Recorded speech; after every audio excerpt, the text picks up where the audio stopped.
Assalomu alaykum. Bizlar o'zbeklar eng ko'p topshiradigan Kent universitetiga yetib keldik. Qani endi universitet bo'ylab sayohat qilamiz. Biz hozir 1-qavatdamiz. Bu qavatda health science, ya'ni doktorlik, fizioterapiya, hamshiralik sohalari o'rganiladi.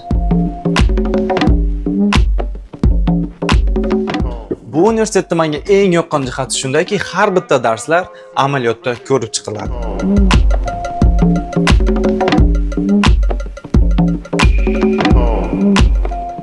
Biz hozir universitet oshxonasida emas, balki darsxonasidamiz.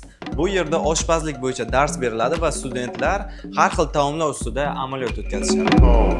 Har bitta etajda studentlar uchun chill zonalar mavjud. Ya'ni studentlar o'tirib, dars qilib, suhbatlashib, vaqt o'tkazishlari mumkin. Biz hozir universitetning fitness zonasidamiz.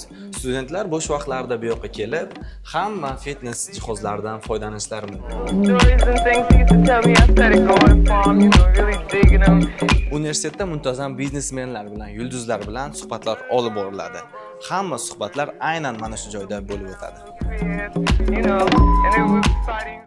Biz hozir arxitektura va dizayn sohalari o'tiladigan qavatdamiz. Ko'rib turganlaringizni hammasi studentlar qilgan ishlar.